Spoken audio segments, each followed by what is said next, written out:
Taiba. That is they greet him for Crow. Um, LeBron James, he is Crow from Akron, Ohio. The Crow people live in Ohio. So he's behind those boundary lines, and he share a heritage again with the Crow. But I want to talk about in this video. LeBron James says he's probably not going to play in 2028 Olympics, and I want to like share like my understanding of like what LeBron James is and what he's become and how have he become that. Um, when we first met LeBron James, it was around 2003, 2004. He was playing at St. Mary's National Television.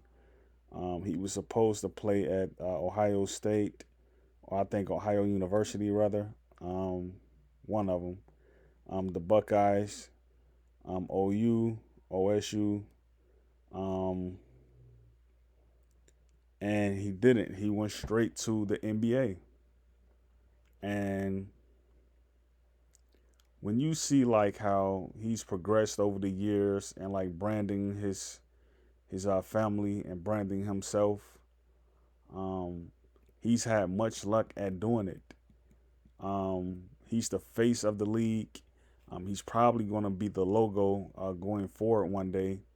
When you look at how he's been able to outcompete his competitors um, just by rebounding, assists, blocks, points, um, spread stops. He's been able to do that. There's been no player in the game who's been able to um, gain stops and leads more so than LeBron. Um, he's been able to do this over a long competitive career, and he hasn't jolted a bit. I'm surprised that he's still playing at a high level. I actually think he can probably still be playing in 2028 because like his body is so well built. He has excellent genes. Um, Let me just say this: when you're his age and you have his responsibility to like be raising a family and like to be guiding his sons and his daughter through their professions, like his oldest son, he's going to be playing professional basketball, probably overseas, if not here, because like he's like trying to franchise. He's trying to like franchise and like do stuff the right way. He's trying to create enterprises. He should be able to do that because like he's made so much money for the game that it shouldn't be a problem for him to have his own operation and to have people get behind him and support him. One thing that I see about NBA athletes is that they don't support each other the way they should. When you look at um, how we can be advancing our culture. When you look at our culture, like it lacks a lot because like we don't we don't support each other. We just don't support each other. Like imagine the big three expanding to playing 5-on-5 basketball and actually giving other players a try and to play in the league and be professional at it. Not just someone who just came up off the street, but actual college D1 players for them to transition and play professional basketball and have television ratings. That's what it's all about, man. And like LeBron can't do it by himself. Like players they have to find a way to outsmart the executives in the front office. Um, like my front office in Chicago Bulls, like John Paxson and Gar Forman have been uh, the execs for that franchise for a while now since Jerry Krause have kind of disappeared. Um, And when you see what they've been able to do, like the only shining spot that they've been able to do outside of gaining personal interests, um, has been like getting Derrick Rose, um, and that's about it.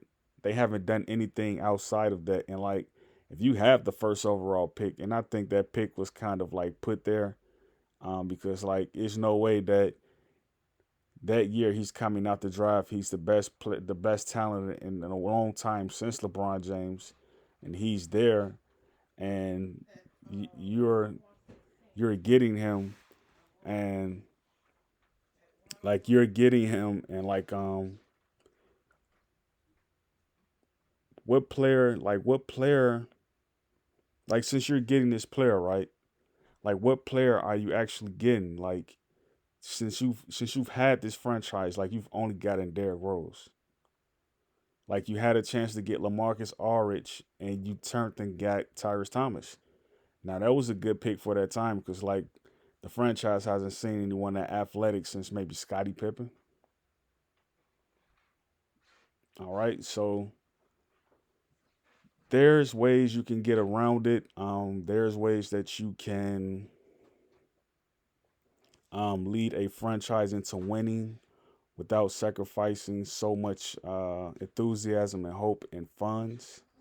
But like LeBron James, he has a bright future ahead of him.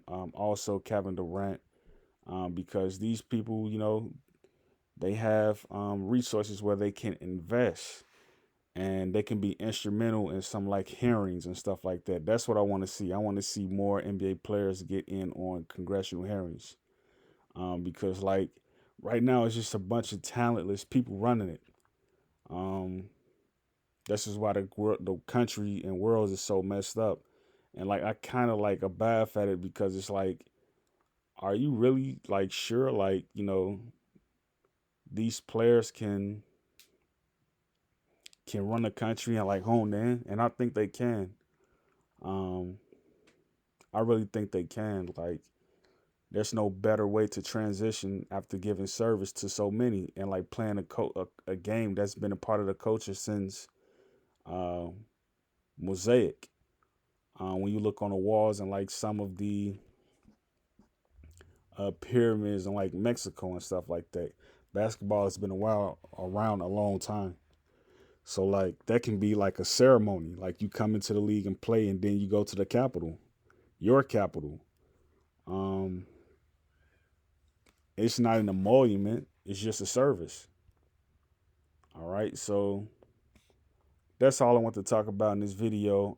I hope LeBron James do something instrumental for his state, his nation, and I hope Kevin Durant does too. He's from DC, um, and I hope other players do the same thing because like there's no better opportunity than to serve your country if you haven't gone to um, national service and like enlisting. That doesn't mean you have to be in a war, but it just means like you have to be on base operations, like taking care of the country, keeping citizens safe. So I'll just close out, and you all enjoy this day, and be great within.